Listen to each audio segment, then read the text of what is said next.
Hello, good morning, everyone. Oh, I've got to put myself. So I'm Sarah Rich, and I'm the CEO and founder of Just Right Reader. And I got to tell you, we are so excited to be here. So this is like our joy to kind of go into a place, bring school districts from all around the area and together learn together. Because it just feels good, doesn't it? Like as educators, we love learning, we love working with kids, and this is the work, right? So I was a principal for over 20 years. I was the turnaround principal. They would move all around the district. And then my own daughter had a hard time learning how to read. And so you're looking at the decodables that came out of me helping her learn how to read and say, like, there is nothing good out there of a decodable. So you know what? I'm going to work with the best people out there and we're going to make decodables that are fabulous for kids. So we get to talk to Ray Rutsell, almost poor Ray. He has to talk to me. Ray, we talk a lot, don't we? But we get to talk to all of the best minds out there. Heidi Mesmer, Ray Rutsell, Julia Lindsay, as we made our decodables. We still talk to them all the time. So part of what we do is like we create decodables based on research, based on what the best thinkers are. And so we want to bring those fabulous thinkers out there, out to the districts so that you get to hear and think about all of the things that when we make our decodables, we're thinking about. Like, how do we think about letters? How do we think about sounds? How do we think about graphemes? How do we think about phonemes? Like all that hard work that you're doing at the site, we wanted to bring Ray out to be able to do it with you here. A while ago, I called Andrea Cerci and I was like, I got to show you our decodables. They're so good. And as I was telling her that we got to work with Ray Rutsell to make them, she was like, oh my gosh, Ray is such a good thinker. I love Ray. And I was like, you like Ray? We're going to bring Ray to you. She was like, no, you're not. And literally then I talked to Simone from Prince George's County. And I was like, hey, Simone, what if we actually bring Ray Rutsell to learn with your teachers, with your leaders right there in Prince George's County? And she was like, you wouldn't do that for us, would you? And I was like, oh yeah, we will. So I just want to like throw some sunshine on Simone and Andrea because we are here today because they are committed to learning. Prince George's County is committed to learning, committed to early childhood. And they knew, the best part about this is not everyone knows who Ray Rutsell is and the amazingness in his brain and how it spreads. But because they are such learners, because they are such leaders, they knew about it. So we are so happy. Thank you for having us, Simone and Andrea, so we could bring out what I think is one of the best people out there to think about reading, and we're really excited to be here. I'm going to pass it to Simone, but before I pass it to her, you have goodies on your table. Don't open them, okay? Hold off. We're going to all open them together, and I'm going to walk you through it all. All right, Simone, we're so happy. Thank you for having us. Thank you so much, Sarah. I tell you, we're so excited about this opportunity. It's not just the fact that everyone is talking about science of reading, but it's the time where we get to come together with thought partners to really talk about this work in our district. We all want our students to be successful. We all want our teachers to be successful around this work. But I think it's most important that we understand the research and that we have someone that comes before us to give us some of those best practices that they have been practicing and talking, and Dr. Ritzel and I were talking a few moments ago, just preaching over the years. So I have the pleasure of introducing Dr. Ritzel. Currently, he serves as the Senior Research Fellow in the Center for the School of the Future at Utah State University.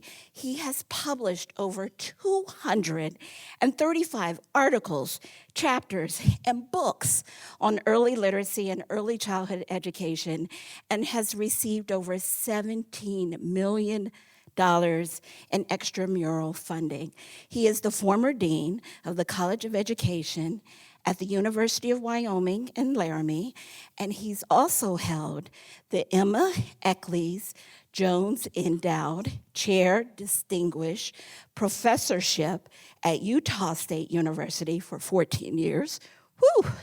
His research on early literacy in grades K through 3 earned him the International Literacy Association's highest recognition, the William S. Gray Citation of Merit in 2019. He is an elected member and former president of the International Reading Hall of Fame. Dr. Retzel, we are sitting here thirsty for all of the knowledge that you're going to share with us today. But before you do that, I want you to know that we're so over the moon at the fact that today, not only do we have members of central office here from Prince George's County, but we have members across the state participating in this session, as well as, I understand, we have participants from the District of Columbia and Virginia. We also have vendor partners here with us today, as well as community stakeholders, all waiting to get this information from you. Dr. Retzel. Thank you, Samal.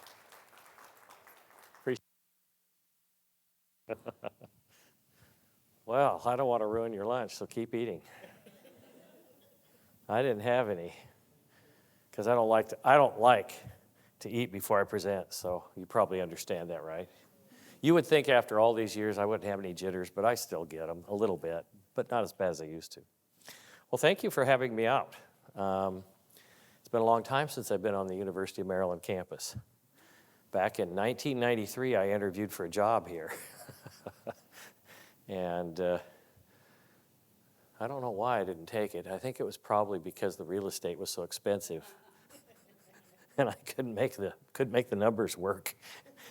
But it was a great experience, and I made wonderful friends at the University of Maryland. My dear friend Linda Gambrell, some of you know Linda, and John Guthrie, another wonderful friend, and the person who took the job when I didn't, Pete Offlerbach, and another wonderful person. So many good people were at this institution and still are. So anyway, I'm happy to be here with you today. We're going to talk about a hot topic. I think it's hot, and that is the science of reading. It's becoming hotter. A year ago, I was on a committee that authored the Senate Bill 127 in Utah, which established science of reading in our state. And it was built on 3 legs: parental engagement, P12, professional development and implementation, and higher education. And higher education has to change the way they teach reading in the teacher prep programs. And so the professors, some of them have had to take a science of reading course. And that's been hard on their egos. We're actually enforcing all of this with a statewide mandatory pass rate on the Pearson Reading Foundation's test on science of reading.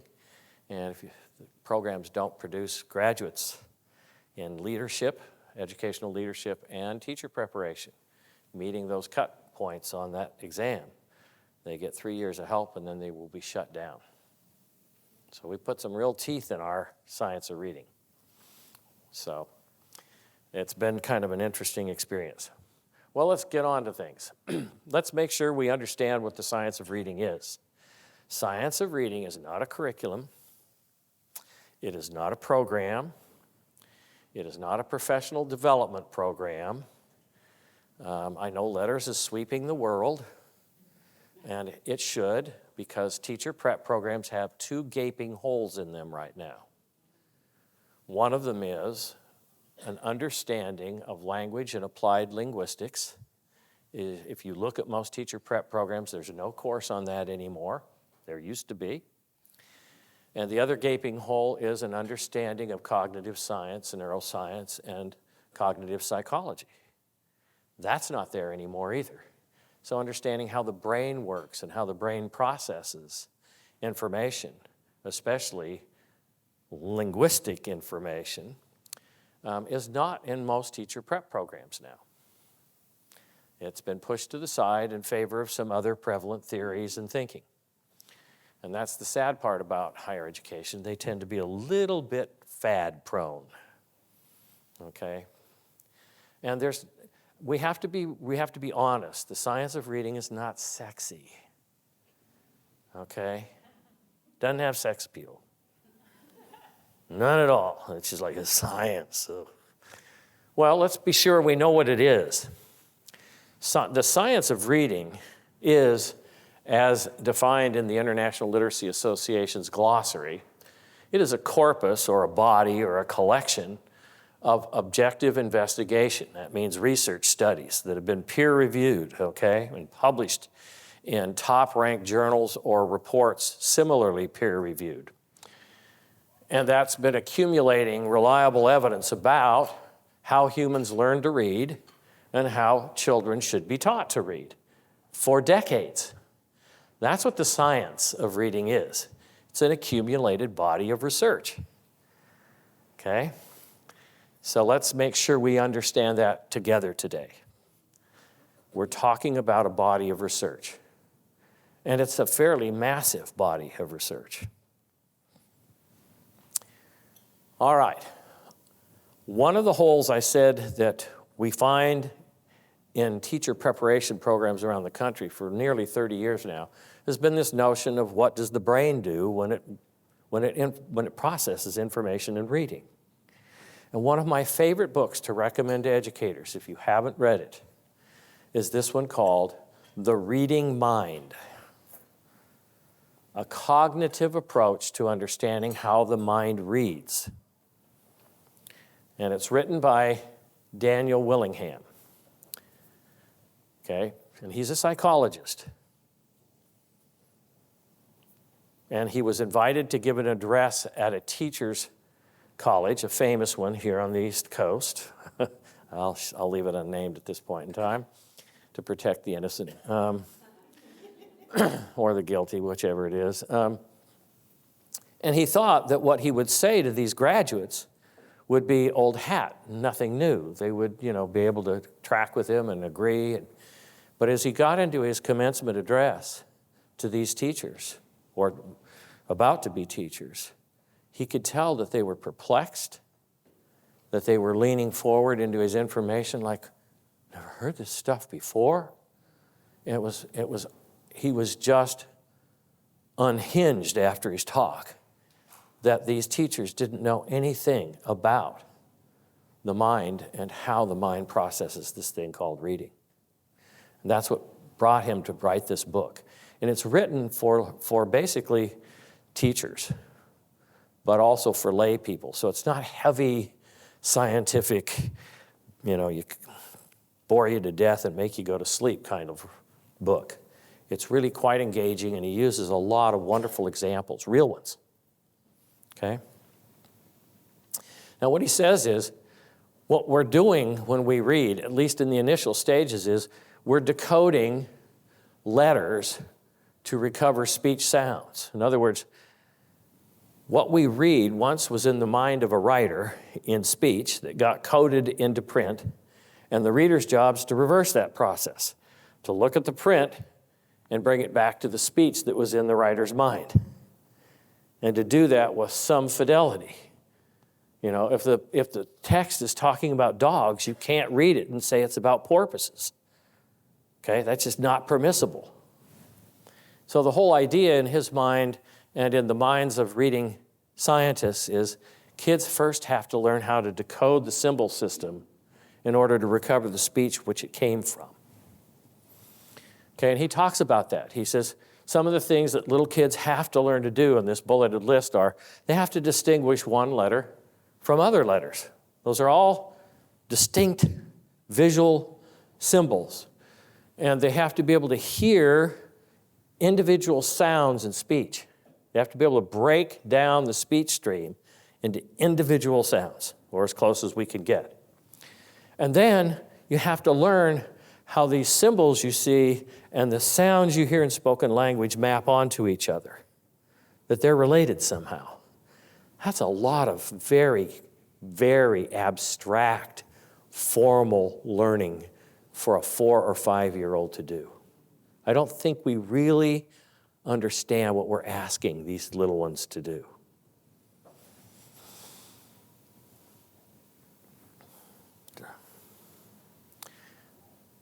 And so what we know is the act of reading isn't natural. Okay? It is not natural. You don't come to it like you do speech. Speech is more natural. But this idea that there's these abstract forms out there that you got to connect to speech somehow is not natural. Humans are not born with the ability to hear individual speech sounds. If there's a reading disability, usually where is it? It's in the phonological system. Okay? So the ability to discriminate speech sounds in the stream of spoken words we hear every day is not a normal, natural human ability. And that is why so many children have trouble doing it. And they need a teacher who understands how the brain does this. Okay? And then, of course, you've got the whole problem of English. You know, we all know what English is. It's kind of a composite language. It's an assimilated bunch of linguistic roots and stems and structures that are from many other languages. And that makes the phonological system far less reliable than in some other languages. In other words, it's not a transparent orthography. It's not easy to remember that every time you see this letter, you get this sound. It doesn't work that way for us. But it is reliable enough that when kids are clued into the idea that these sounds and letters map, that people can do it.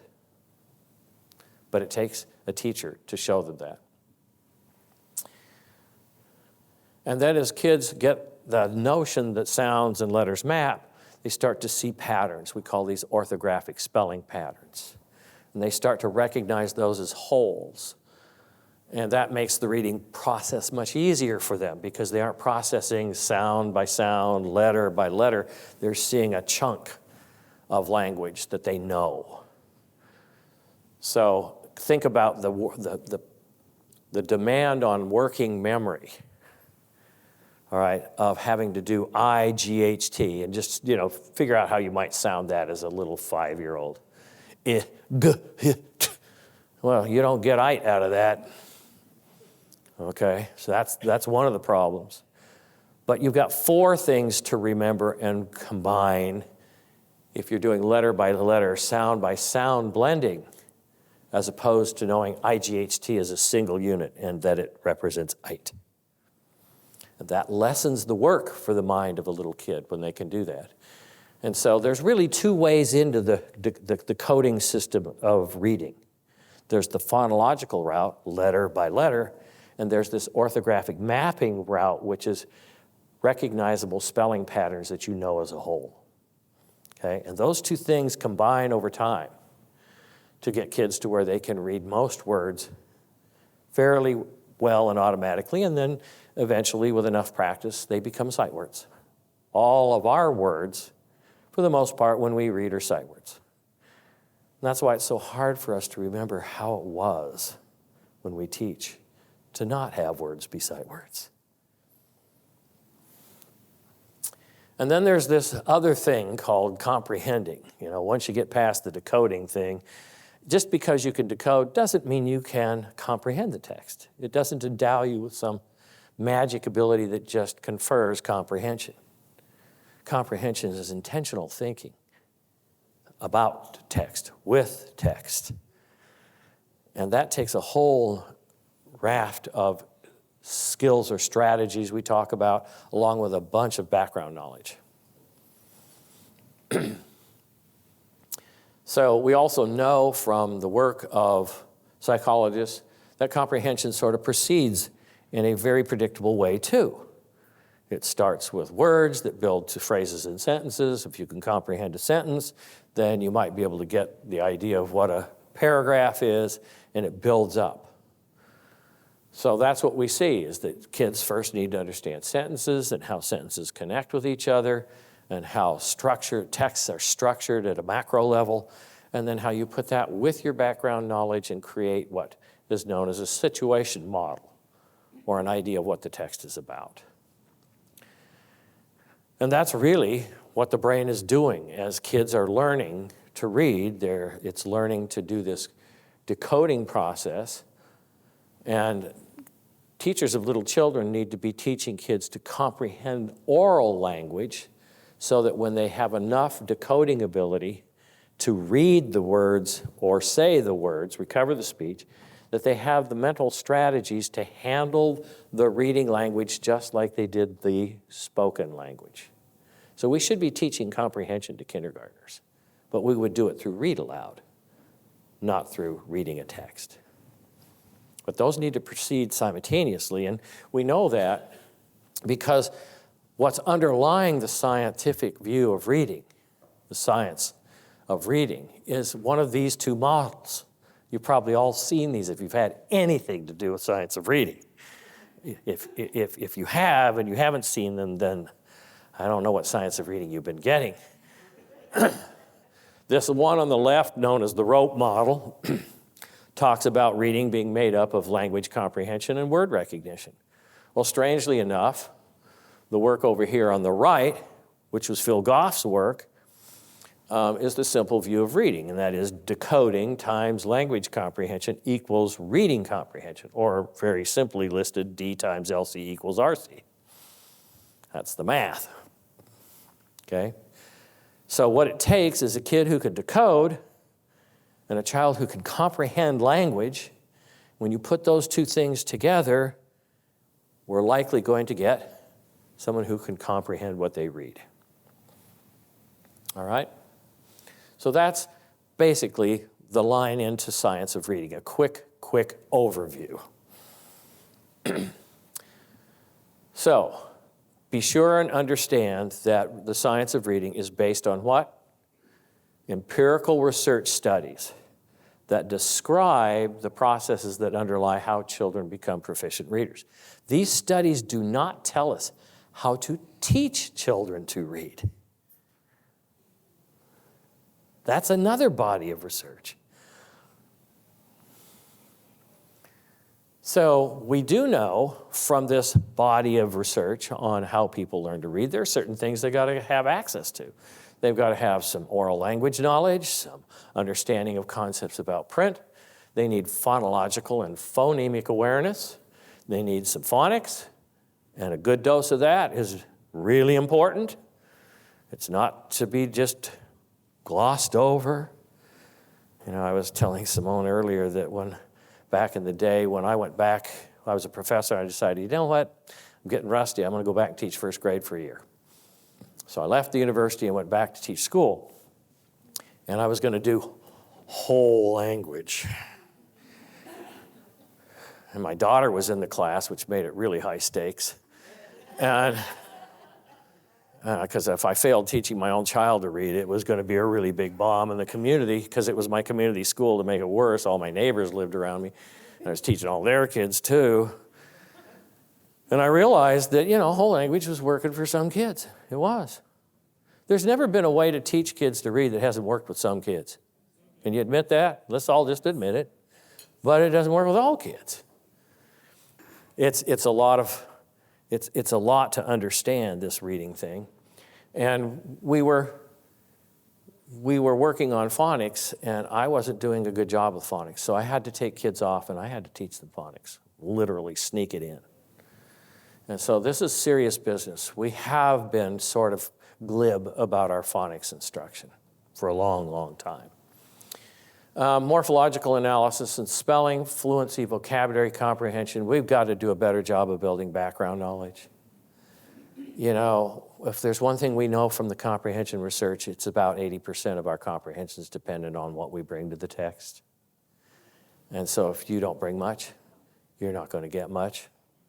Because authors have to assume you know something when they write a text. And they often assume you know too much.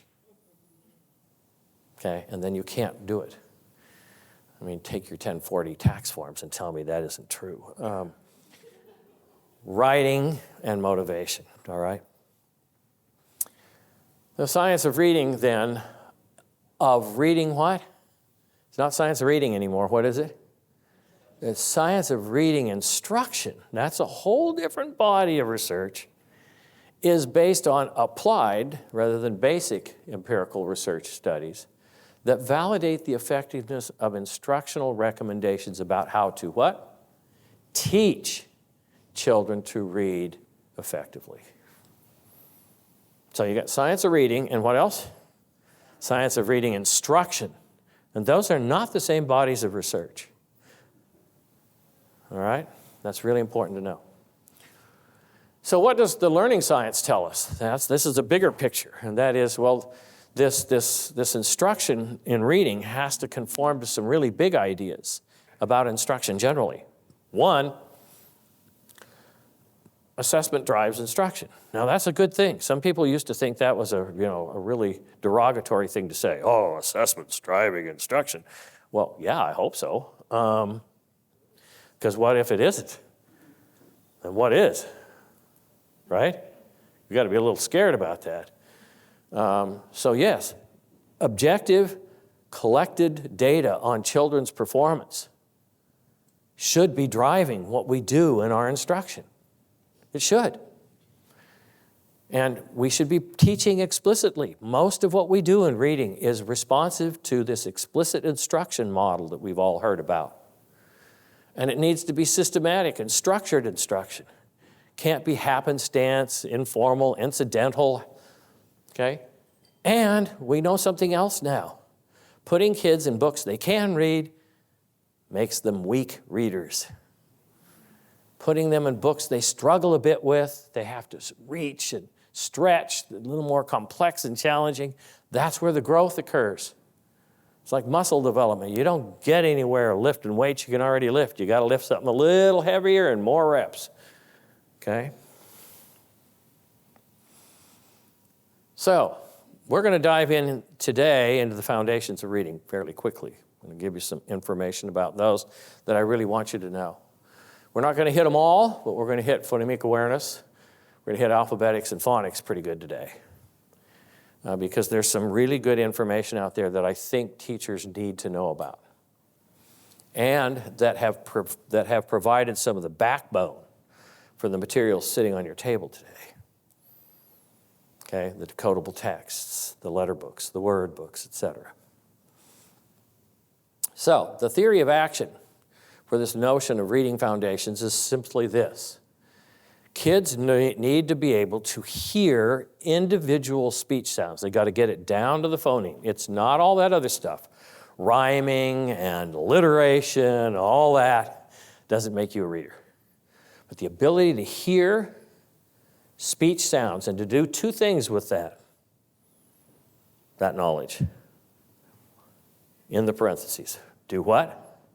Blend and segment. If you look at the effect size of blending and segmenting alone in phonemic awareness from the National Reading Panel's meta-analysis, it's 0.67. That's the effect size. And Hattie tells us what's got to be the effect size for us to care? 0.4. So it's well above that. And if we add all the rest of that other stuff in from phonological and phonemic awareness, manipulations and deletions and substitutions and all the stuff we could do, if we add all that on top of blending and segmenting, do you know what the effect size goes to? 0.76. So where's the money? It's in blending and segmenting. Quit fooling around. Teachers, get after it.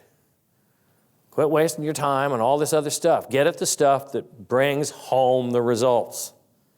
Blending and segmenting, that's where we need to be spending our time in phonemic awareness and in phonics. Okay, learn letter names and map sounds to alphabetics. Okay, so that means we've got to get that mapping thing down. Then we've got to blend to get to the phonics game, and then apply that phonics knowledge in contextual print. Just because you can say words in isolation does not mean you can decode words when you see them in running text. that needs to be practiced. And, I see in schools all the time, you Dibbles folks here, okay? I got some Dibbles folks here. We're going to dabble in Dibbles for just a second. Kids in first grade, the first time they come across the ORF, bomb it. True, isn't it? First grade, mid-year reading scores in first grade, not good. You know why? Because in kindergarten and early first grade, they haven't been applying their phonics knowledge where? In text. And that's the solution to the problem for a bad mid-year first grade oral reading fluency test score. Get them in text sooner and get them doing more of it. Okay, no phonics lesson should ever end without what? Reading a text and applying that knowledge of phonics in the act of reading. Okay, so then there's the flip side of this whole game, to help that whole business of ORF, and that is they got to learn a bunch of sight words. How many? Well, I have a rule, and it comes from research. There's a study that was done in the 90s, a word count study. 107 words, Zeno list. Okay? 50% of adult English words you'll read are 107. That's it. 107. That's it. You don't need the second 200 fry words or the 300 fry words or the 10,000 fry words. You need just 107. That'll get you 50% of the way to reading. And if you go back into some older studies by Thorndike and Lorge in the 40s, you'll find that a little corpus of 25 words make up 33.4% of all the reading humans do. And guess what? There's one word that makes up 5%. One word. What is it? You got it. The. A delightful word, full of meaning. Okay? So do you see what we've got here? We've got to get this thing down to where teachers can handle it. If you tell the teacher you got 107 sight words to teach from kinder to second, you can handle it. You can't handle it if somebody starts telling you got to teach 300 of them. You can't do it. Okay? So if we're going to get reading done, we've got to get kids good at decoding, using their phonics knowledge, and a few sight words, high-frequency ones, known instantly, and that's going to translate into some really great results for kids. And on the flip side, you're going to have this business of getting accurate, fast, and expressive in reading, and then segmenting words through spelling and getting accurate, fast, and conventional in writing words. I tell the teachers I work with, if they can't write those sight words, if they can't spell them, they don't know them. Okay? If they can't write dictation you give them, then they haven't fully processed the idea of language going backwards and forwards. Reading is one direction, writing's the other. If you don't take it to writing, you're not going to get there. And so you will see in the materials we've got for you here that writing is part of everything we do. All right, research has long demonstrated the importance of young students' phonemic awareness, not phonological awareness, phonemic awareness for getting reading off to a good start. The money is where? It's in those individual sounds, being able to blend and segment them. That's where you get the effects. It's not everywhere else. And PA is causally related to later performance. That means it's a cause and effect chain. Okay? And about 20% of young children lack PA. One of the little findings inside the National Reading Panel's meta-analysis on PA is 20 hours of instruction on PA is enough. Total time. After 20 hours, the effect size drops by 65%. So what are you doing spending more than 20 hours on PA? That's why you want to get into the research and start digging around for the nuggets. Okay, so if you distribute PA, phonological and phonemic awareness instruction, from late preschool through kindergarten into first grade, quitting it by the middle of the first grade year, How many minutes would those lessons be if you take 20 hours and divide it by that number of instructional days? About 4 to 5 minutes a day. And I see these lessons out there in these published commercial programs. I'm not going to name them because I try not to beat up on programs, okay? But they're 20 minutes long. They're 30 minutes long. Well, if you do that, you're done with phonemic awareness instruction in 2 months, because you've exhausted the amount of time you should have given to it before the effect sizes drop by 65%. So you want that distributed out with good review, quick hits in phonemic awareness. Oh, did I get everything there? Did I miss anything? And PA is no magic cure, by the way. It helps, and it's got to be there, but it's not a cure. It's a prevention. So phonological awareness is the ability to hear units of spoken language larger than a single sound, and that is not where the money is it? That's kind of the low runway. But the takeoff is where? Phonemic awareness. Spend your time there. PA is not teaching sounds and symbols, and it's not teaching how sounds and symbols relate. Those are different things. PA, as I refer to it, is phonics in the dark. You don't see anything. You just hear it, okay? When you put seeing with hearing, then what have you got? You got phonics, okay? Now, what does research tell us about that? You should not wait very long in phonemic awareness instruction to get to putting that with letters, because the effect size goes way up when you couple PA with letters, not teaching them in isolation and apart. So when I work with teachers, I say, teach the letters, 3 consonants, 2 vowels, short vowels, and start making words right now. Start reading and writing right now. Don't wait to teach the whole alphabet before you get to that business. So let's take a look then at the progression of this thing called phonemic awareness. Do you see how many steps are before you get to phonemes on that little ladder? And is that where the money is? That's not where the effects are. Where are the effects? When you get to phonemes. And then there's 3 steps on those phonemes. There's isolation, identity, categorization, blending, segmenting, deletion, addition. Where's the money? It's in that green box. Okay, you can do all that other stuff, but the studies show very, very clearly that blending and segmenting are the things kids have to do. All right? This is a wonderful little chart you have access to where I've brought a lot together. Phonological phonemic awareness with phonics across the top there, down the side, developmental level tasks. There's words, syllables, onsets, rhymes, where those should happen in terms of grades, what the instruction sounds like, what the responses from kids should kind of be looking like, and some hints, and then that little teeny reminder again. 18 to 20 hours of instruction, total. Total. That's shocking to teachers when they hear it. Shocking. And what I just said was, it's more effective when you couple it with letters. Don't wait long. All right, now let's talk about letters. You know, everybody thinks, oh, learning letters, that's no big deal.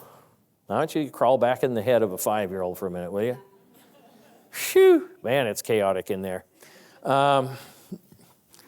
And, you know, everything has a, you know, everything in the mind of a 5-year-old has to have utility, okay? It's got to be useful, and it's got to be now, because they have the attention span of a tsetse fly. I taught kindergarten. My wife was a kindergarten teacher. We know kindergarten. And that's a place where you're asking kids to do one of the most complex and abstract and formal pieces of thinking they'll ever encounter. And that is why, strangely enough, that the ability to learn letters is highly related to the ability to learn and do advanced mathematics. Because they're both what?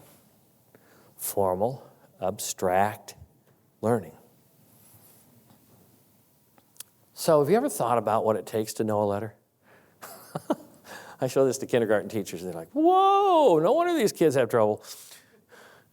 Okay, you've got to recognize the symbol, that's a letter, and then you got to be able to name that thing, and then you've got to be able to say, oh, that makes this certain sound, and it's made up of these critical features. If you write it, there's 3 features. You've got a vertical line, and you've got a diagonal and another diagonal, and you got to have some sort of real representation of that. So maybe I'm thinking of a kangaroo, and then you've got to have these motor codes of how you write a letter like that. You got to practice that, and then you've got to categorize these doggone letters into upper and lower, and then you got to be able to tell this letter from all the others.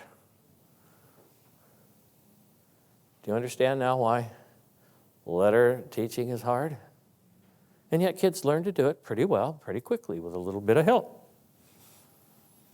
What we've learned from a big meta-analysis done about 10 years ago by Shane Piasta at the Florida Center for Reading Research and his colleague Wagner is that the best way to teach alphabet letters to kids is to pay attention to all those pieces at once.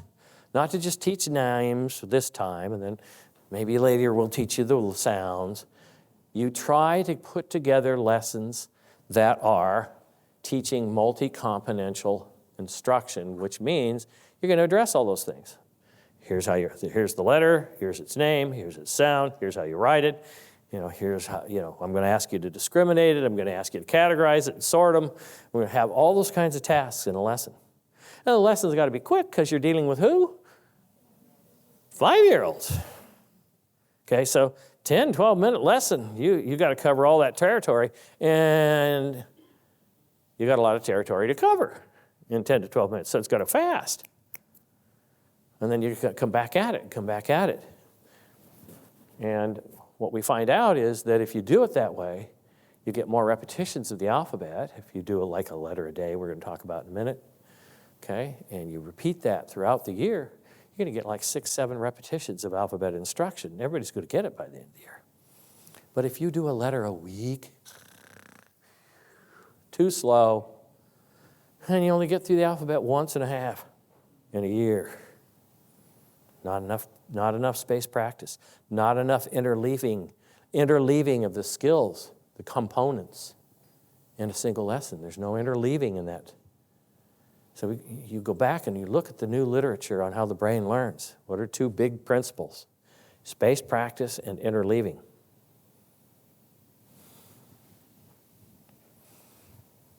So, if you're doing this multi-componential instruction, you're going to talk about sounds, you're going to talk about how you write, graphic images you associate with it, like turtle for T.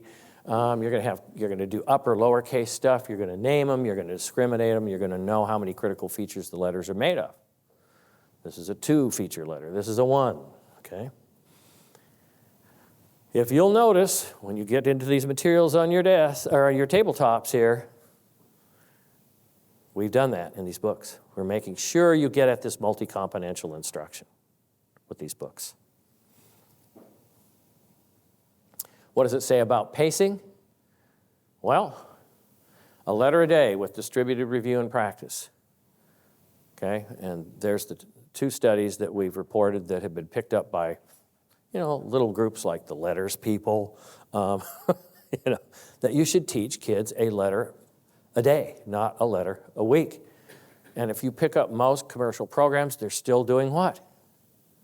A letter a week. Okay, this research shows very, very clearly that a letter a day produces much better effects for kids' learning of letters than a letter a week. Much better, significantly better. So a letter a day, how many letters? 26. Every 26 days, you're going to do it again. You're going to do it again. You're going to do it again. You're going to do it again. You're going to do it again. And you're going to do it again. And that spaced practice has magnificent effects on kids' learning and memory. But when you only do it once a week and then you only get through about half the alphabet the last half of the year, it doesn't work. And what if you move? What if a kid moves from school to school? You ever had any of that? A little mobility? Yeah, and they miss Q. Or they miss the elemental P. And then what are you up to for the rest of your life? You know. You can't. But if you do that distributed practice, doesn't matter where you come in, you're going to what? You're going to get it. Okay, with phonics instruction, a few things just to bring up, I think, some important knowledge here. The goal of phonics programs is for learners to acquire sufficient knowledge. They don't have to become letters experts. I mean, one of the things I tell my teachers I work with who have been through letters training is, don't teach them everything you know. Do not do that to children. They do not need it any more than I need to know what my pharmacist knows to take a pill. Okay? They need sufficient knowledge and use of the alphabetic codes so they can what? They can make normal progress in learning to read. So, systematic phonics instruction is a way of teaching reading that stresses the acquisition of letter-sound correspondences. So it's got to have a what underneath it when you teach phonics? There's got to be a system. Is there a research-proven system? Is there a research-proven curriculum or order? Okay, there's some logical, thoughtful ways of doing it, but there's no research that says this is the order in which you teach the sounds and letters. Okay? None. And anybody who says that is blowing smoke. Okay? The hallmark of systematic phonics programs is that they delineate a planned sequence set of phonics elements. So it's somebody's decision on how you do this, but it's got to be sequenced and planned, and people have got to do it together. You know, it's not Dodge City phonics program. Okay, it's not a dog's breakfast. Everybody gets to throw in what they want. Okay, it's got to be sequenced and planned, and everybody plays along with the plan.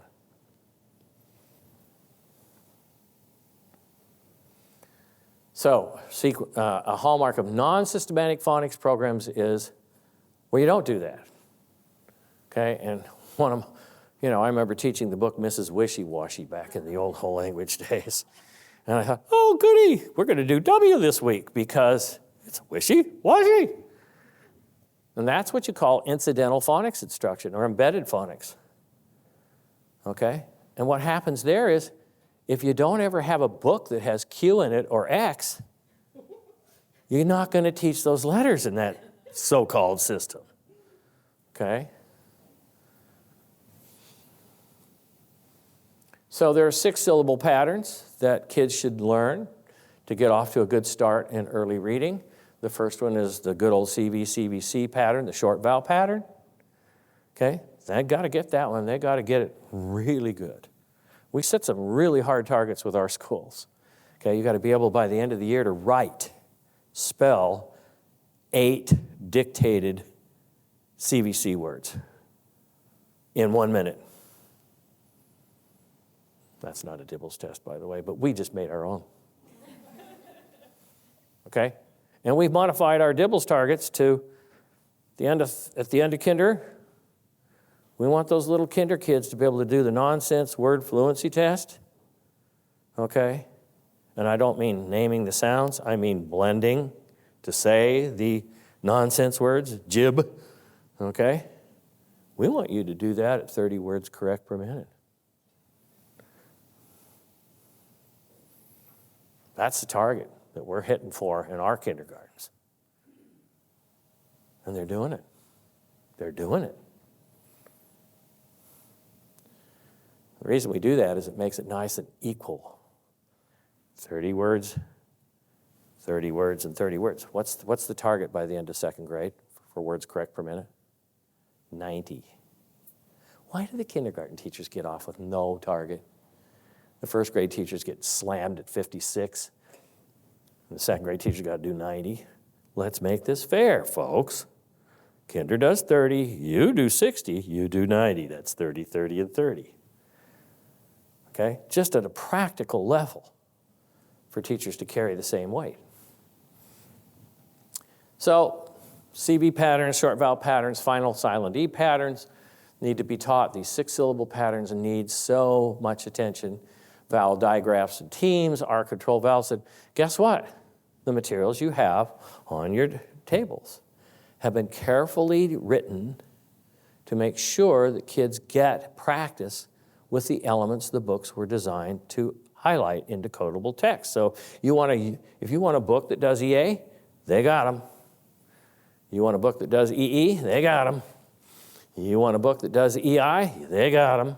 And they're beautiful books. They're colorful.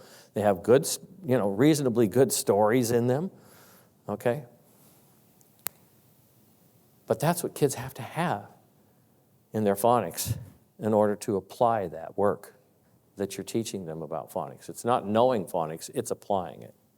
Vowel diphthongs or blends, and consonant LE words for first graders. I could go off forever on how to do multi-syllabic words. Those are really fun, but we don't have time today. They should also get some introduction into a few prefixes and suffixes in first and second grade. Not a lot of them, but some. They should get some morphological instruction. We really start to hit that hard in third grade. And they should learn these orthographic patterns that Marilyn Adams pointed back, clear back in the 1990s. If kids will learn these 37 patterns, chunks, rhymes, whatever you want to call them, they can make 1,000 words with them. They can produce, write, and read 1,000 words if they know these 37 chunks. Okay? These are just some ways of putting some constraints around what teachers teach that will help them. So what is systematic and what do we know from the research? Systematic instruction in phonics is more effective than unsystematic. Phonics programs are all significantly more effective than non-phonics programs. Systematic phonics instruction is taught in small group, individual, whole class. There were no group size effects. Unlike phonemic awareness, which was interesting, but I digress. Systematic phonics is effective in helping prevent reading difficulties. Notice the word, prevent. Do you know that phonics taught after there's a reading difficulty loses half its effect on kids? It's more powerful as a prevention than as a cure.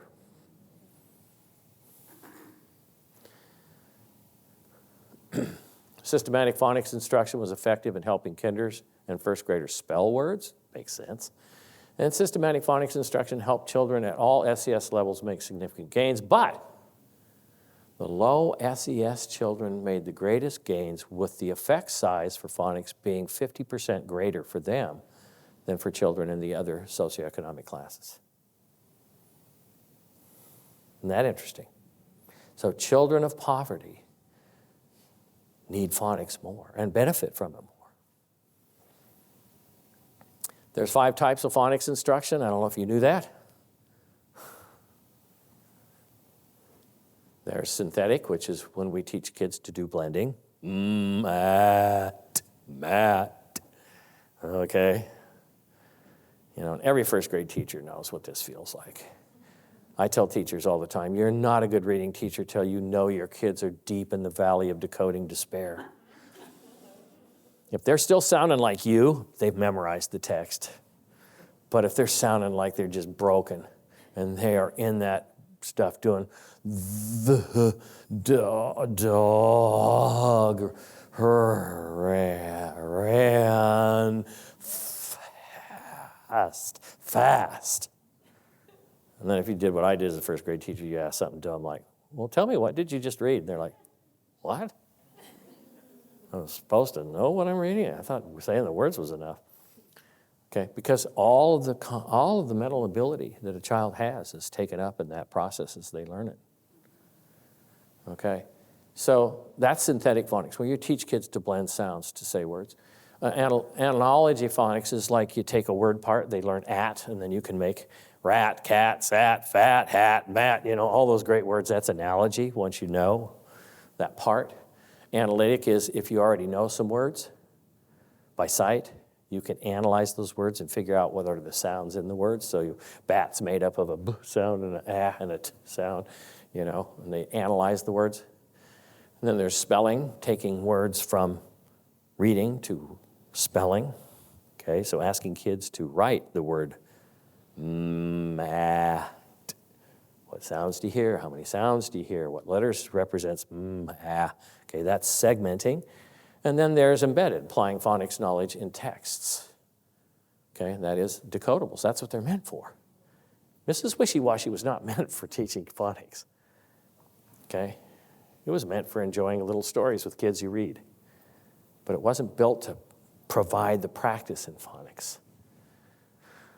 Okay, so you will notice in the phonics decodable books in the back, we do a lot of things with these different kinds of phonics instruction pieces. Okay, so you're getting the embedded piece with the decodable text, but you're also getting some things in there about spelling, and then there's some sight words embedded in there, which you need to have to make text work. So they blend a lot of this good phonics instruction. Dr. Mesmer, Heidi, at Virginia Polytechnic University, explains, when beginners read decodable books, they apply their knowledge of grapheme and phoneme correspondences and demonstrate robust year-end decoding. That's what we want. And reading decodables helps children become more accurate readers, rely less on the teacher, and apply phonics more frequently. We want application. It's not knowing phonics, it's what? Applying phonics in reading and spelling, reading and writing. That's where phonics really gets its power. And that's all I had for today. Thank you, and I'll take questions.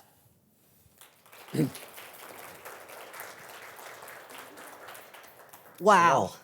You have given us a lot of information, a lot of confirmation around our practices, but also more to think about in this work. We are going to open the floor right now for questions. If you have any questions, just kind of raise your hand. Oh, first question. Don't be afraid. I've never bitten anyone. I was wondering if you could talk about the difference between the analogy and the analytic. Sure. Because I didn't Yeah. quite understand that. That's kind of quick, wasn't it? Yeah. I'll back it up. How about that? So, analogy is when we make an analogous relationship, okay, we see the relationship between all the possibilities. Okay, so if we learn here's the example is at, all we have to do is add another consonant to the at, and what do we get? Another word, another word, another word, another word. I mean, we've got all those words you can generate just from at. And then if you start adding some blends to that, you get slat and splat and trigraphs and, the whole 9 yards, and pretty soon you just got, it's all by analogy, because I learned this piece, I can make a whole lot of other pieces from that piece. The analytics is, you've got a core of words you already know. This was the old look and say method. We called it the whole word method. Some of you might have learned Dick and Jane. Okay, so you learn by look, look, look, look, look, look. Oh, Jane. Oh, Jane. Oh, Jane, oh. You might remember that. Sounds kind of lewd without the pictures. I said that at a religious university, and I got in trouble for that one, too. I got to quit this stuff. Last thing you want kids to have are loose vowels. So analytic phonics is you know some words, and what you do is you analyze, you take things apart. Okay, so if you know the word bat, your teacher would have you analyze the word bat that you already know by sight and say, okay, it's spelled this way, and these are the sounds in it. So you're analyzing the words. That's how the whole word look and say approach was supposed to do it. You're supposed to get look, oh, Jane, and all that stuff in first grade, and then in second grade, they were supposed to take you back into the words you knew, have you analyze them so you'd figure out how the decoding phonics system worked. But we didn't do it. Okay, so we didn't get the phonics. Okay, we're supposed to analyze known words. Okay, that's analysis. Yes? I have two questions. Sure. My first question is kind of speaking to something you said in the beginning of your wonderful presentation about how we don't receive, as teachers, we don't receive this type of instruction in a lot of our teacher prep programs. So how do you, and specifically I'm thinking about the applied linguistics piece. So do you have any recommendations for teachers to build their knowledge base on of the content? Yeah, absolutely. And I know what our state did. It's wall-to-wall letters training. It is every administrator, every teacher, every coach in the whole state has to take letters. Because we know, having been a dean of education and having worked in colleges and schools of education all my career, you know, and actually having been a vice president, provost, and academic affairs vice president at a university, I know what's in these programs, and it's not there anymore. Okay, they took it out so they could put something else more faddish and voguish into the curriculum. But you can't read without a knowledge of language. You can't teach reading without a knowledge of language. So my recommendation is find a professional development program, whether you do the whole letters thing or you go back to Louisa Motz's old books, okay, which were little programmed books that you work through like a workbook and learn about the language. Language Essentials for Teachers was one of her books, okay? But you need that knowledge. You must get that knowledge. And then, of course, I think you need to start speaking up. My son, who is a director of curriculum and assessment in a large Utah school district, he says, Dad, if you teacher education professors don't start turning out teachers who know how to teach, we're going to educate them, and you can just go fish. We're not buying your people anymore. And you know what's happening in our state? Alternative routes to licensure are popping up everywhere you look, and our teacher ed programs enrollments are going down, down, down, down. And these universities had better bloody well wake up, or they're going to be out of business. Thank you. And my second question is, so I'm a reading specialist at a middle school, and I do a lot of reading intervention. And so a lot of the work that I do is centered around what you have just shared with us. Do you have any additional, Yes. I guess, tips I know where you're for going. the interventionist of a middle schooler? My daughter-in-law is a middle school teacher. She just called me up and says, we have to do these flex times with our middle school kids who are behind, who are reading like third and fourth graders. What do we do with them? I'm an English teacher. I don't know anything about reading.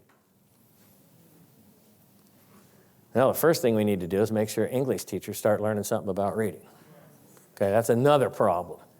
Okay, but the other thing is there's a wonderful study done in 2004, I believe. It was reported in the Reading Teacher. It's called Beyond the Test Scores by Sheila Valencia, and I can't remember the other person's first name, but their last name is Bully, B-U-L-Y.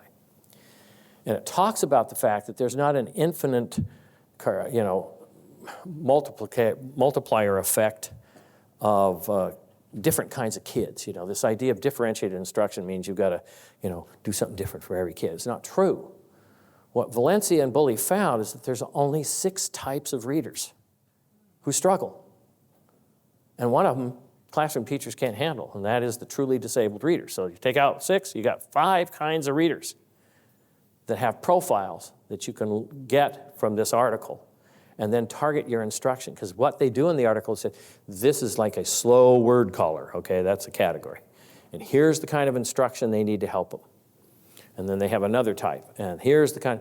So I help these high school teachers and junior high teachers learn how to take data in their PLCs, look at it, determine what kind of a profile these struggling readers had in middle school, and then put them into groups and provide the instruction that the article says to support it. And that's what they're doing right now, and they are loving it. They feel empowered by it. So it's a great study, Beyond the Test Scores by Valencia and Bully. Okay? Yes? It's okay. Oh, God. And I clearly heard you say to put some constraints Yeah, you are so right. There's a neat book out that I read last fall called De-Implementation. I can't remember the name of the author now. Some of you may have seen it. We need to start dumping some stuff. I mean, if it isn't working, why are we still doing it? And we have a lot of that in our curriculum. A lot of stuff. So yes, we need to look to de-implement some things, get them out, and it could be done easily by starting to look into the curriculum and saying, you know, do we really need to teach this? I mean, I'll give you an example. Finding the accented syllable.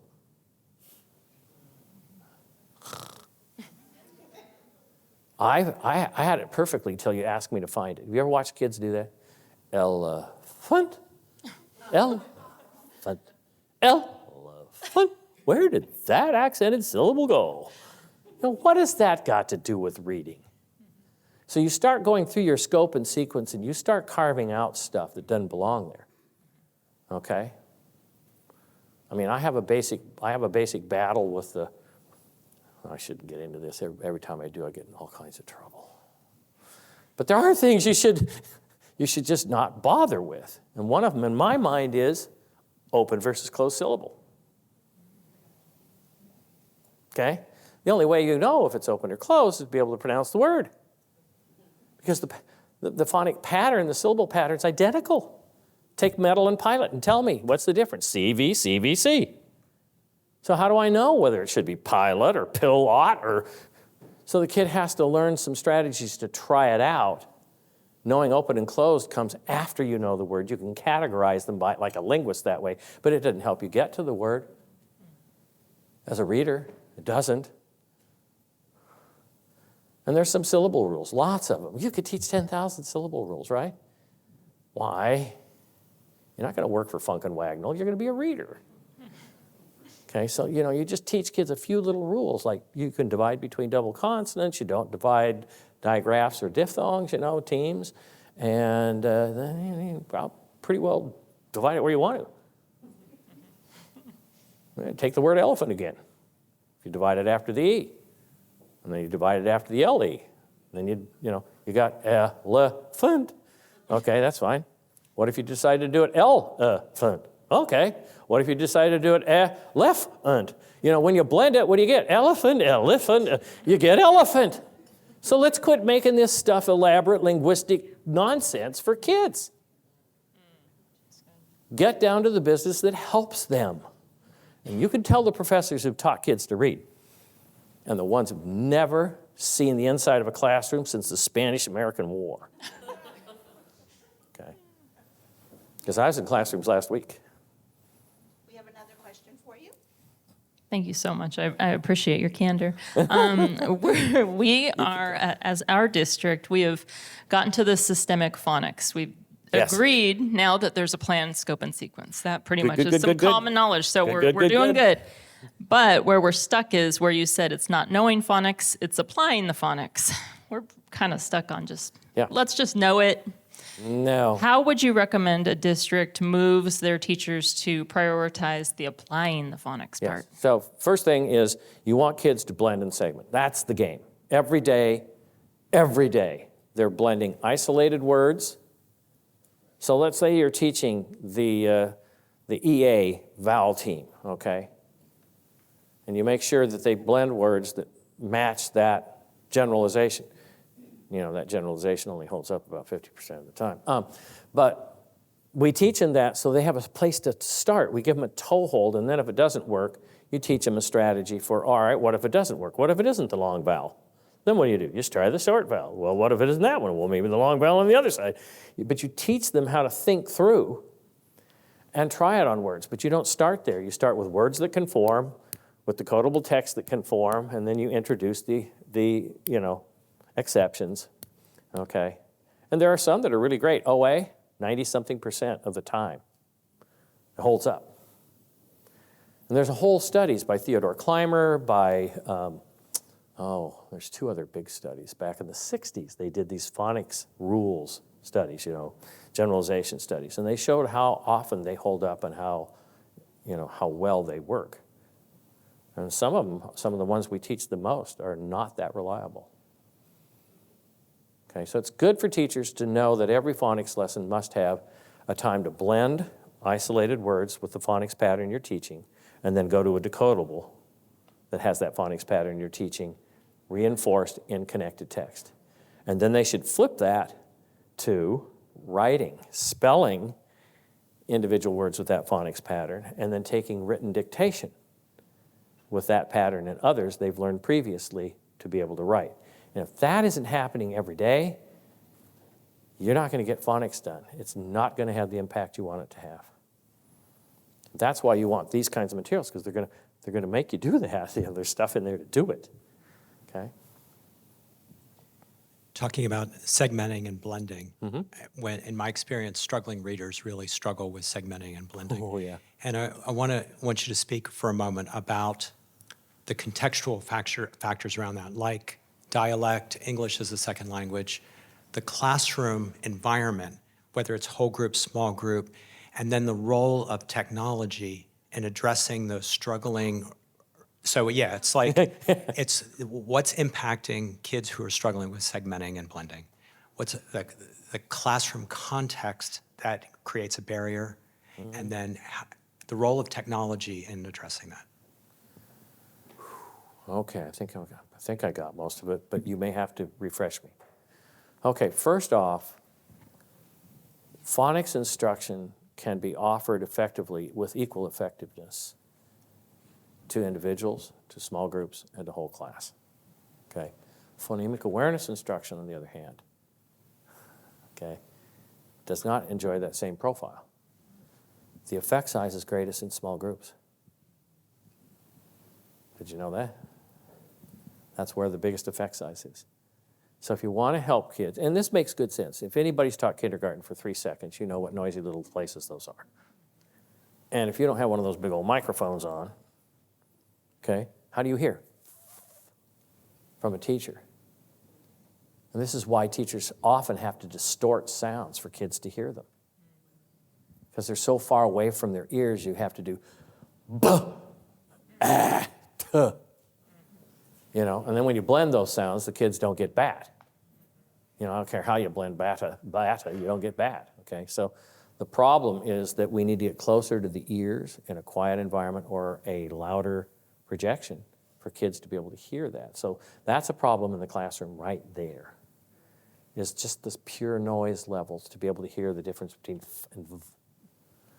Okay, technology. It depends on the technology. I've seen all kinds of great things. I watched the other day a teacher using iPads to take, dictation, to do segmenting of words.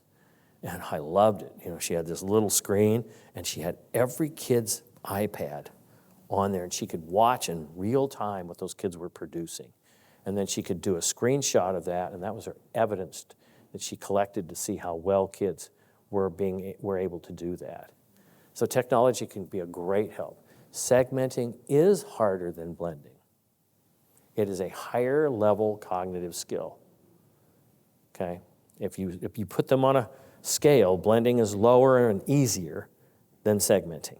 And that's why Dibbles decided to use PSF rather than something else as the real indicator at the end of kindergarten on phonemic awareness, because that's the hardest phonemic awareness thing to do. Okay? At least that's what I think they were thinking. When English is a second language, how poor dialects or kids who have very limited phonemic experience with English, what do you recommend?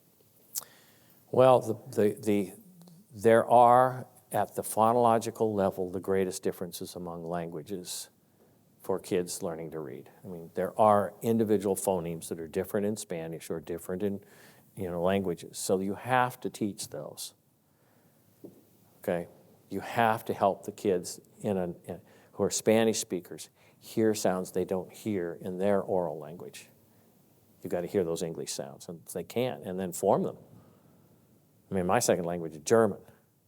Try to get a German to do TH, will you? Or SQ, I love that one. Skverl. They cannot do it. Okay? because it's not a sound they have. And yet they have sounds in their language we don't have. So you have to point out those phonological differences.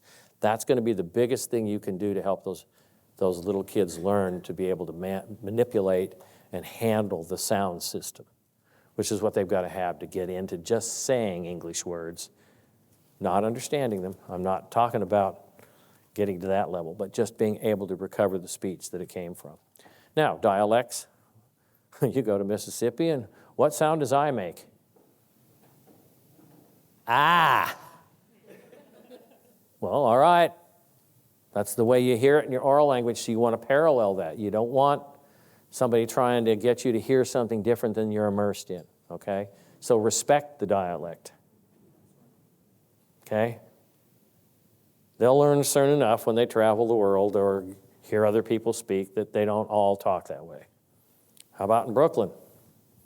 Where's that R? You got a ka? You know, so it's there. So you've got to respect the dialectical, linguistic environment which the kids are learning and use that. Don't try to teach standard English over the top of what they're used to hearing, because that's not what we want them to do. We want them to hear sounds in spoken language they hear. Okay? So we've got to have some level of respect for where they are living and what they hear. So I don't know if I got everything for you, but yeah. We have one question from Zoom. Do you recommend daily letter instruction for pre-K as well? No. No. What I recommend for preschool is teach children to write their name. Get that done. Okay? The other is expose them to the letters, but don't make it, what I would expect to see in kindergarten. In one of the articles I wrote, we wrote this little 12-minute letter lesson plan that takes them through all the multi-components. And we ran that in my wife's classroom and measured the effects of it on kids. Her morning class versus her afternoon class, they were different when we taught this little lesson.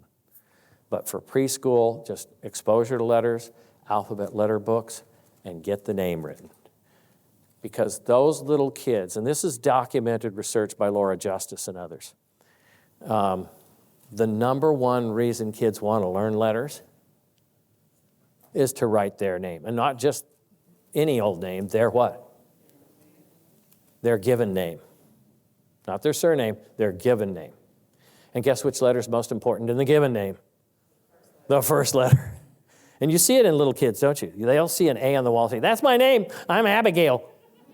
All there's there is an A, that's it, right?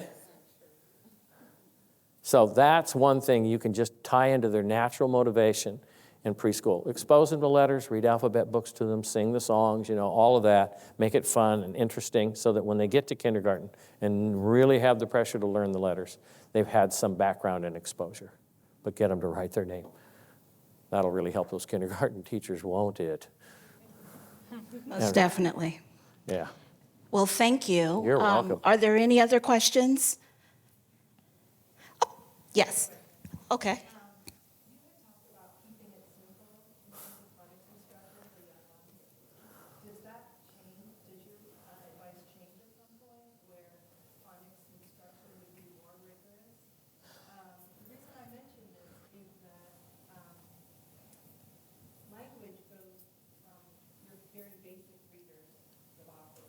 Yeah.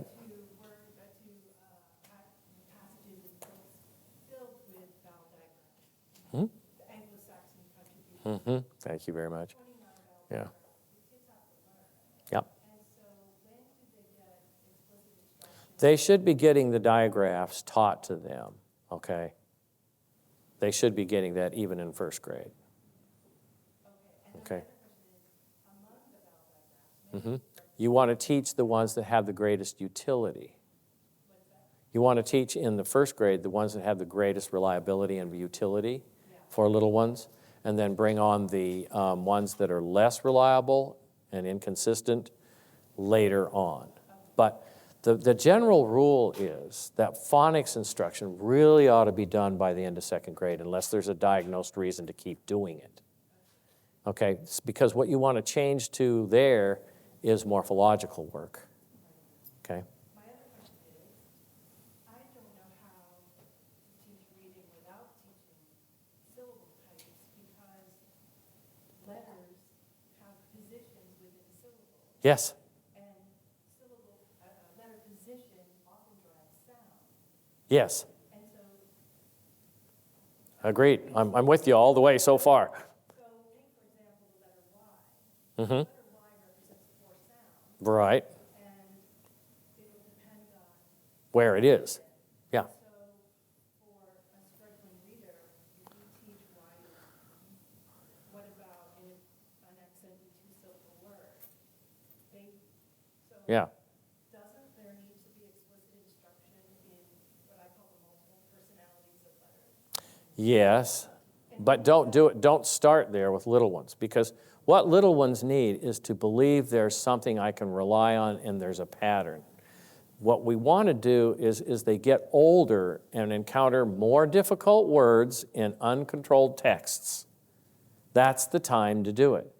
But what we don't want to do is teach them all 4 sounds of Y at once and confuse the living. No. Yeah, okay. No, So not at all. okay, so But eventually, yeah, but eventually, yes. But we Yeah. should have most of that done by the end of 2nd grade, right. okay? Is there a number of grapheme phoneme pairs that you recommend that teachers teach over the, say, K through 3, something like that? And all 44 speech sounds and the 100 ways to spell them, is that Yeah, part at of? least 90 some odd way spelling patterns, yeah. Yeah, is Right. that- Those all need to be covered by the end of 2nd grade. I don't have a scope and sequence in my head, Right. but Okay. there is a set size. Okay, And it's a known constrained set size. There's 44 sounds. There's 96 spellings of those 44, you know. So you've got to think about how you're going to take that from 1st grade to 2nd grade. And 2nd grade is going to be harder because there you get into the really interesting aberrations in phonics, you know, even in single syllable words, but especially in multiple syllable words. Okay? That's really important. okay, So you have to teach those. But you've got to teach them. When I work with teachers, I say, what's the set size so that we know how often to repeat the set? Because you've got to have that spaced review with that interleaf practice where you're asking kids to, you know, learn the phonics element, apply it in reading, blending words, okay, blending them in a text, spelling them, taking in, you know, all that interleaf practice, and you have to do it often enough during the year so that you get more than one chance at it. right. And nobody's done that in a school curriculum I know of right now that I could go out and buy off the shelf. Right. One of the projects I'm thinking about doing in our state, and I've asked the state superintendent for some funds, is to take, we have the Wonders program in 35 of our 42 school districts, and I want to do a pacing guide, okay, for that, and a elimination guide. Dump this crap out of the lessons, okay? So focus here, use this, and do it this often, Yeah. okay? That's what's really needed to help teachers, I think. They Yeah. need that help. And my final question is, doesn't it make sense to have decodable texts that march along with a really good logically sequenced, scoped Yes. sequence so that? Yes. Because I know we all want Right. extra materials that And kids so- can read, Yeah. but we don't want them to be filled with irregular words or Yeah. patterns that haven't been taught, Yeah, so. that's a tender She's not a balance. plant, I swear. That's a tender balance, and you have to walk that through very, very carefully. But yes, the reason that you want a lot of good decodable text, and then I'll let Sarah have at it. The reason you want to have a lot of good decodable text with those different, you know, voices of the vowels and consonants doing their things, is that no publisher can sequence those for every school district because no one knows the right sequence. You get a sequence and bring the books to it. Okay? That's the problem. Is that if you look at what the National Reading Panel said was, get a sequence, everybody follows it, and bring the books to that sequence. There's no way for Sarah's company to anticipate this district sequence versus that district sequence. So what you have to do is produce materials that will cover the whole scope of phonics instruction, and then it's the job of the teachers to bring the books to the place where it fits in their sequence of the curriculum. Make sense? And what they need are somebody at the district office level could really be a help to them to just say, here's the books in our sequence, and just provide a list. I mean, if I could run a central office, I don't know how many of you have been to Success Academy in New York, Harlem Schools, Charter. You know they have the 20 of the 25 top schools on the Regents test in New York are Success Academy schools. They're doing something right there. And one of the things they do is they take that work off the back of a teacher. The central office people produce this stuff and give it to them. Okay? They literally do this for them, and the teachers love them because they get to teach. They don't have to design curriculum and all of that, which is what we really need. Ray, Yes? no one can stop listening, right? It's like, I mean, we could all sit here all day long and just like ask you questions. I know. I would love to answer them all, but you got to shut me off. I would never shut you off, but like, can we just give him a hand? Like, Oh, thanks. Thank you very much. kudos for Prince George's County for like hosting us and having the idea to bring Ray in. And like, it just fills all of our buckets, doesn't it? Like, I feel like I still have 5,000 questions for you because it's never enough. Like, I feel like every time I sit here and listen to Ray speak, I learn so much. Ray wants to be turned off, so it's just me. But I learn, right? Like, I feel like I want to walk you through our decodables because we pick Ray's mind all the time because a big part of what we want is that our decodables are based in research. They're what's good for kids, and they're based on like all the best thinking to make it happen. I heard you say 3 things. I heard you say like, get your letter sounds, get your graphemes, get your phonemes, and then practice it. Like get to the work within text. Because if you don't have text, then they're just these abstract letters and sounds, and they're out there, right? So, Ray, what is it? This? I go here? Is that it? I hit the green? Okay. The little green does it for me. I got it. Yeah? Oh, this is my green pointer. No. Okay. So the first thing that Ray helped us create, truth be told, was our letter sound books. And you heard him talk about the letter a day versus the letter a week. We took that we took it. We took everything he said about that. And so actually we made 2 rounds of letter sound books, and Ray has been encouraging me to make a 3rd and a 4th. We probably will.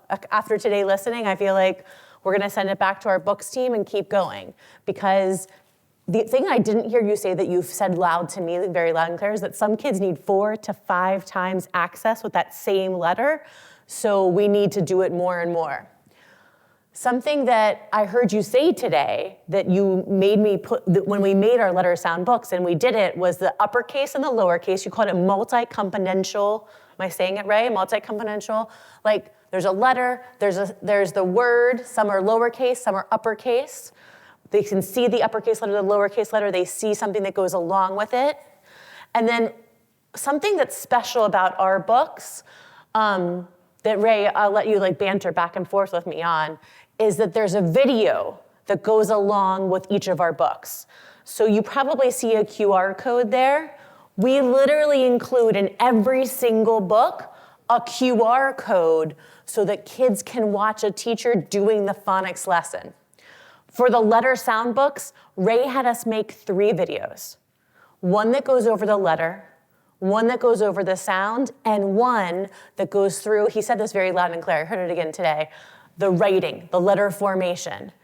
Something that I always take away from you, Ray, is like the reading, we gotta learn our letters, we gotta learn the sounds, we gotta put it into like work with the book, and then we also have to work on the writing. So you'll see every book in front of you always goes through the end to go over how to write the letters with those pre-K letter sound books.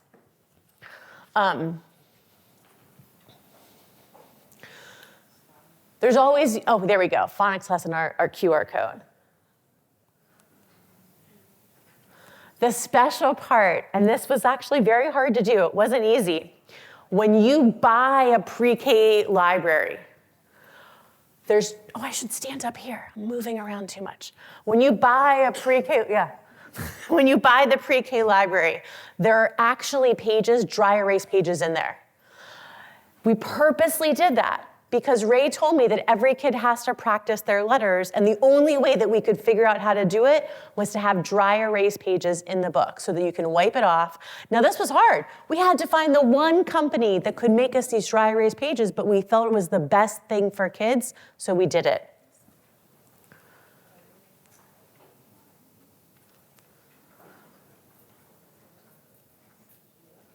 I'm gonna keep going. All right, I wanna do something a little crazy with you. So we bought a whole bunch of samples for you, but I have to tell you something. They got opened on the way here from FedEx. So FedEx then re-taped every single sample on your table because they didn't want the stuff to fall out. So we put for you on your table some scissors. So one person, there's some scissors around the table because I want to walk you through our samples because what we have is a little bit different. So one person find the scissors and we'll do a teacher kind of activity to open them. FedEx tried to do something kind for us, but a little too much, right? Do you see scissors?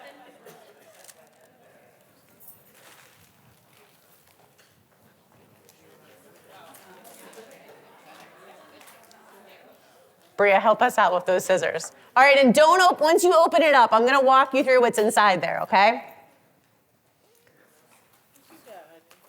You can use your keys, you can use your scissors, you can use whatever you have. Well, thank FedEx for the fabulousness of the tape they put on it. All right, there we go. They did a good job, right?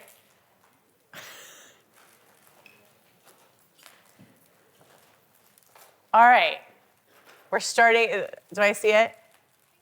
So hold on, don't open it. Don't open those cute little things. You're gonna hold off. I'm gonna hold off. I'm gonna tell you when we can open them. I know, it's so tempting. It's like I gave you a gift and then I tell you no. You can open that, yes. All right, so we have two different products. One is we created a pre-K to second grade library. That makes total sense to all of us, right? As educators, we know I'm gonna buy decodable books, I'm gonna put them into my library, right? That makes total sense, done. And Ray talked to us about that. Kids need practice with decodables. It's not just the letter sounds, it's the decodables. We tried to make what we think are the best decodables for your libraries as we possibly could. Every story you're looking at are kids that represent the kids in your classrooms. So they're not just dogs, they're not just cats, they're not just dinosaurs, they're also like Kayla Skates, this adorable little girl who just skates around her neighborhood. That's what happens, that's what kids do, right? There's another one, Chloe the Copycat. It's an older sister, younger sister. Like all around the country, there's a kid whose older sister is annoyed by her younger sister. That happens no matter where you are, no matter who you are, that happens. And they're funny. It was hard, but our books team made books that make kids laugh, that make teachers laugh, because then they want to read them. Then teachers want to teach with them. You heard Ray talk about on one side are the pictures, and the other side are the very simple, just words. Because the more simple and clear it is of like, I'm gonna read these words on this side, the better off it is for kids. You probably saw that every single book on the back has that QR code. Do you see it? If you scan that QR code on the back, you'll watch a 3 to 5 minute phonics lesson. We go through how to make the sound, what it looks like with your mouth, and we do that in Spanish and English. Something beautiful is happening around classrooms all around America that moms and family members are learning to read by sitting beside their child, which is beautiful. That wasn't why we did that QR code, but it's a beautiful, just kind of like happenstance fabulousness that happened by having that QR code there. And some districts are telling us, hey, we want Arabic. Can you make us some Arabic lesson? Can you take that lesson that you did in English and Spanish and do that phonics lesson for us in Arabic? Fabulous. Montgomery County said to us, we really want it in French. We've got a huge African population. Fabulous. Our whole vision is what's best for kids, what's best for families, and talking to people like Ray to make it happen. The other thing that you'll see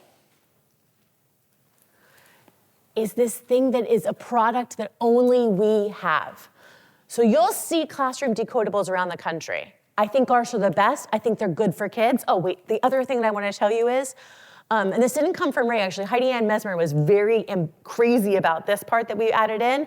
On the second page, I don't have it on this one, it tells you exactly the letter sound we're working on. Heidi Ann Mesmer, who's like Ray's compadre across the country, she was crazy about this. She was like, we have to be super clear to teachers, to kids, to everyone of like, here is the letter sound, here is the syllable, here is the work we are working on right away. As explicit as we can be for everyone. Brilliant, right? So every single one of our decodables, the very first page goes through, here's the letter, here's the sound. All right, I've been making you wait for a very long time. The product that we have that no one else has, and I have to tell you, the reason we created it was I was a principal for over 20 years. And I would tell my teachers, I would say, make sure to send books home. Make sure to send it home. And what would they do? Those good people, those fabulous ladies across the country, what would they do? They were like, no way, their dog's friend's whatever is gonna eat it. I was like, okay, it's okay, send it home. So we created a product to make it easy for teachers to send it home and be joyful about sending them home. You're gonna send us the data for your district. We literally just, one thing that I think Heidi and you both said this, is like, kids need to get the instruction and the practice in something that is personalized for them. So we created what we call take-home decodable boxes. Districts send us their reading data, whatever it is, Dibbles, iReady, whatever their data is for their district. We then literally create a personalized take-home box for every single child. It's based on data. It's a little wild, it's a little wacky. We literally wrap every one of those take-home decodable boxes. We put a child's name on it because it's that little pieces of like, it's those tiny little things that matter. The teacher gets that on a Friday. On Monday, she opens up her box. She's got 25 take-home decodable boxes in there.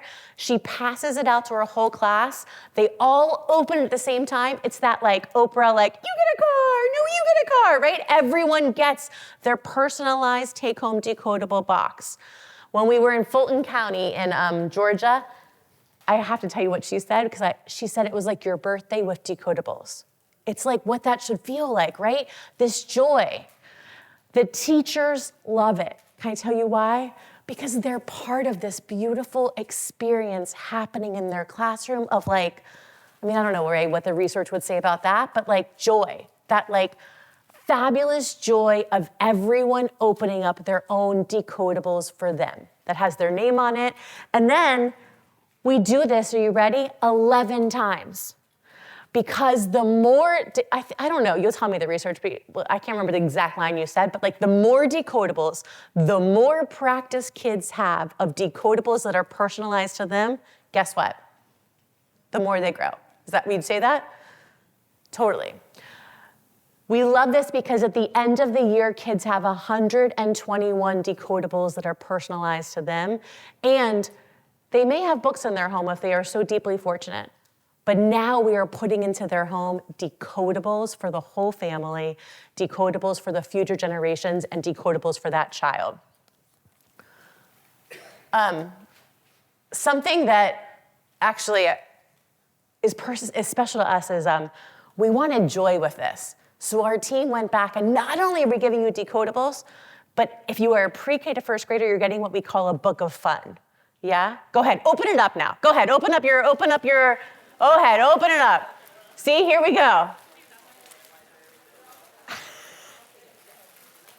Did everyone get one? Meredith, hop up and make sure they're all around. Pam, will you make sure everyone got one to open? It's so fun.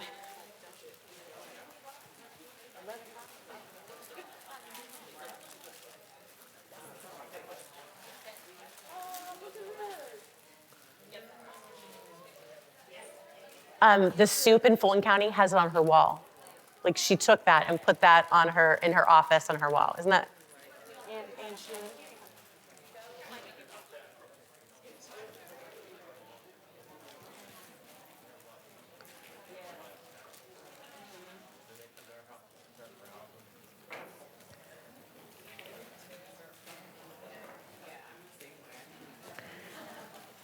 All right, was that fun? Imagine that in a classroom. Imagine 25 kids having that like moment of opening together.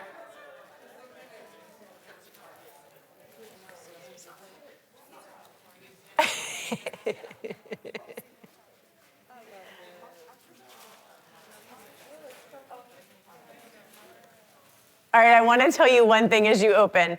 Some districts are doing outcome-based purchasing. It's crazy, it's wild. They say we're gonna give you more money if kids move. Brilliant and fabulous, right? So they came to us and they were like, we're ready to do outcome-based purchasing. So I took our team and I was like, fix it again. Like go back to our decodables, make sure that they are gonna have the best results for kids. So they redid the take-home decodables and pushed that QR code for the lesson to the front. They were like, you know what? Here's a tiny thing that's gonna make this better. We're gonna take our QR code from the back, and for any take-home box, we're gonna put it on the front. In addition, they said, Heidi Ann Mesmer, Ray's compadre that he talks about, she said, Sarah, I want kids reading their decodables 4 to 6 times. We're like, okay, Heidi. Yeah, you would agree with Heidi on that one? Repeated reading. Repeated reading with guidance. Wait, say it again. Guided oral repeated reading. That's what's best for younger kids. Guided oral repeated reading. We're gonna have to add that into our slide. So we put on the back, like just something fun for kids. Every time they read it, they color it in with the goal of you have then read it 5 times. And if you've watched the video, we color it in. Yours don't have that because we literally, the ones that just went to print, we changed it. Like part of something that I love and I feel really passionate about is we just talk to Ray and Heidi Ann all the time. And they are constantly telling us how to make our product better. You don't get that from Scholastic, you don't get that from big companies. That's like something that, because I'm in the trenches, right? I'm coming to you, we're coming around. Ray tells us what to do differently and we do it. We're like, okay. Yeah, like overnight. Like overnight. Ray, aren't you lucky you're... A lot of publishing companies. Hold on, get him a mic, get him a mic. He has one. Ray, get your mic. I was gonna say, I've worked for a lot of publishing companies over the years. And I'm currently working for you and for some others. And I have been astonished at how quickly the advice that I give is turned into product. I mean, within weeks, I'm getting a new product. I said, oh, let's get some letter books. Next thing I know, I got letter books everywhere. You know, and then there's word books. That's right. You told me to. So Ray got the letter books, and then he called me, and he was like, "Sarah, you got to make word books. If they learn 5 letters, there should be 5 books that instantly go into word books." So there you go. We made word books, and he told us exactly how to make the word books, and we did it. So Ray, I guess I should just thank you always. We feel so lucky for that. That is beautiful that we constantly get to iterate and do what's best for kids. And then the other thing I want to tell you is because I was a principal and I would order something. Does this ever happen to you? I know it does. And it wouldn't come for 3 to 5 months. And I was just so mad. I was like, I used every bit of my budget on that. I would walk down to my secretary and I'd be like, did it come yet? And she'd be like, no. I'll tell you when it comes, Sarah. And I'd be like, and then I'd be like, can you call that company? Can you ask them when it's coming? And she would call and they'd tell her a date. And it was in 3 months from now. We print every one of our books in the US. I'm gonna tell you why we do it. And Meredith's job is to constantly find more and more printers around the country. She works day and night because what we really want is when you order it, within 3 days, it's out our door. That's our goal. That's what we kind of tell ourselves. We don't always hit it, but we try and ship within 3 days purposely because there's some kid somewhere who deserves raised letter books. And as a principal, I know it, and that's our value system. Like, what do we get to best for kids? All right, but I'm diverging. It's not really. All right, here we go. I want to tell you, like, the question that you all have that is right for kids is, like, what is the data, right? What is the data that we have? One of our biggest districts we work with is Fulton County. We feel very lucky to work with them. They are constantly giving us feedback on our product. They bought our take-home decodable boxes for their 11 transformational schools, is what they call them in Fulton County. That's like the 11 schools that they're most worried about. They were working very hard. In 2018, they had huge success in these 11 schools. They got 56% of the kids reading on grade level. And then the pandemic happened, right? And it pushed it back to 42.1. They then brought our decodables and a whole lot of stuff. Like, I don't want to pretend to say that they weren't doing lots of things, because she was. She was doing letters training. She was doing our take-home decodables. Like, they put $100 million into science of reading work in 1 year. $100 million. And we're actually, if you want to join us, we're headed to Fulton next week, and they're going to do a webinar about that work that they did with the $100 million for science of reading. You'll see that her scores went from 42% of kids reading on grade level to 47. That's my friend Jima Whitaker and Cliff Jones in Fulton County. We feel super lucky that we were part of that for those 11 schools. She called me last week and she says, we still have 5 schools not still on that list. So more take-home decodables are going out for those 5 schools. We love to be partners and say, give us those, we want to work with those communities that need that lift. We believe that our take-home decodables and our decodable books are what's best for kids.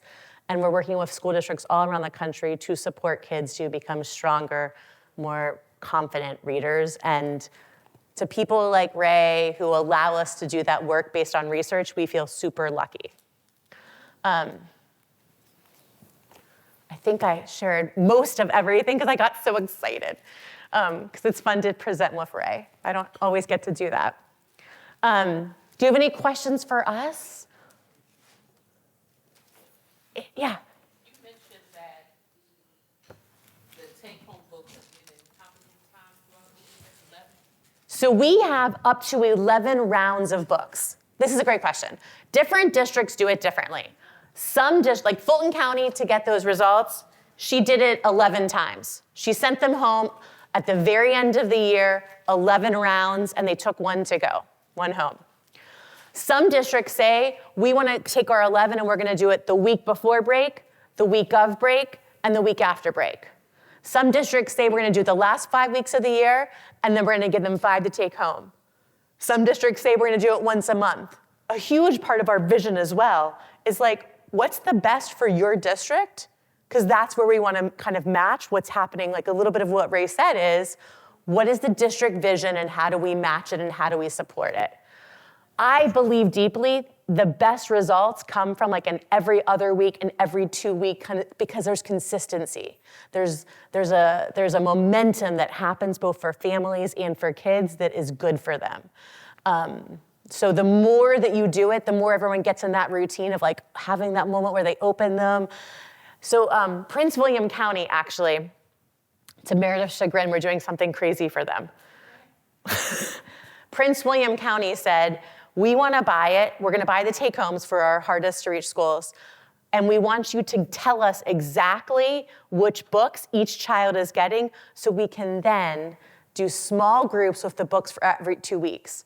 So I thought it was so smart. So they bought the take-homes. We're sending them a list of Sarah and George are getting these books. Brenda and Raul are getting these books. So she then knows for those 2 weeks which kids are getting which books to do small groups. Then she sends them home, and then we send another round of books for 2 weeks. I thought it was so we're actually, again, changing up our whole system so that this Prince William is going to be able to get it to be able to do a small group. a huge part of what we feel very lucky to be able to do is every district tells us what they need, and it makes us better for other districts around the country too. So here, Bria's gonna, hold on. Bria's gonna bring you the mic, because then all those people online get to hear you too. So when a district provides you with the data, are they providing you with the general district data or data for that particular class so that the books are representative of where the students' needs in that particular class? They go down to the student. So our whole vision is that literally every child is getting something customized and personalized to them and to their individualized data. It's wild and wacky. Like, we had to write tons of algorithms, tons of things to make it work.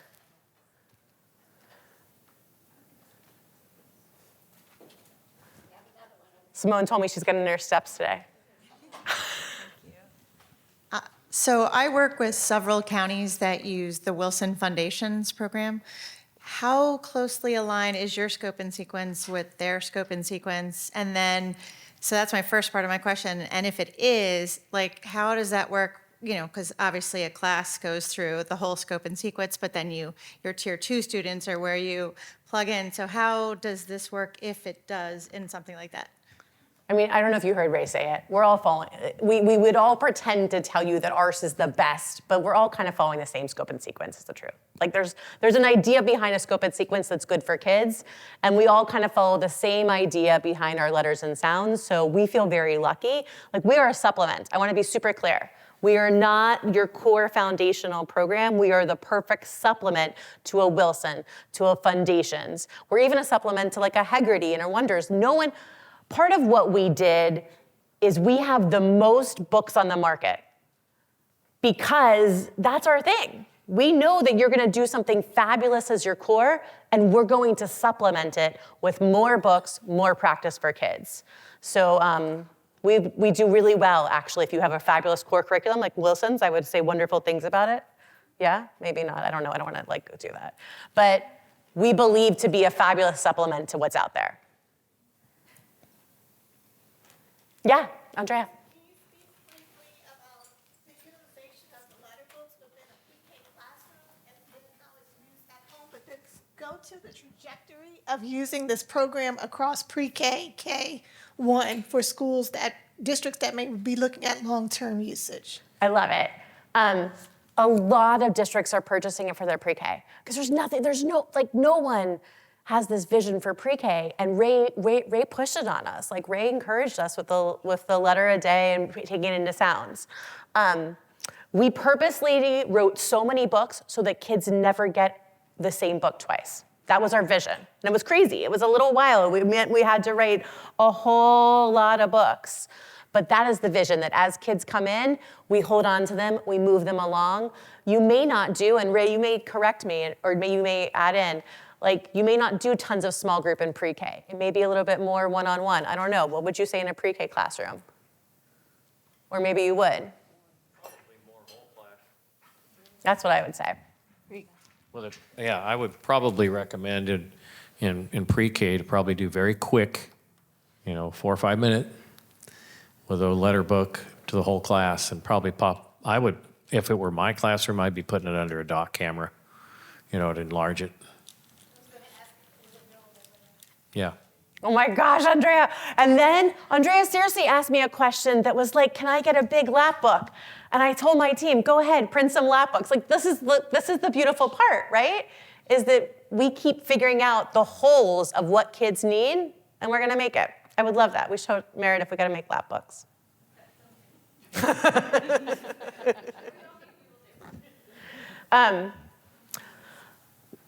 I just love that Ray pushed us to make the word books, because I think those alone will change pre-K classrooms. Like, his whole vision was, don't just learn your letters and sounds, but then as quick as possible, move them into words. I have a quick question. Do you have any experience with these books in middle school classes for intervention purposes? It's a fabulous question. Meredith, I don't know where. I'm just going to borrow your Jupiter book. Can I borrow your Jupiter book? A huge part of what's happening, and we all know it's happening, is that there aren't enough high interest books for those maybe third to middle school kids who are still, and maybe even younger, second high school. There aren't enough good high interest decodables out there for kids that are still struggling for any number of different reasons why they're struggling, but need something, right? So we created what we call our Decodable Plus books, which are just high interest, really good. They're more nonfiction based because we know that those kids need something a little bit different. They need something high interest. So our Decodable Pluses really speak to that. They're swamps, they're crocodiles, like they're just a little bit more, they're mysteries. They have a little more meat to them, but they still go back to that compound words, prefixes, suffixes, and hit that high interest that kids need. Yeah. Yeah, I saw a couple. Oh, thanks. I saw a couple of these in the packets that you share with us, and I noticed, like you said, it's a lot of the prefix and I guess like the morphemes.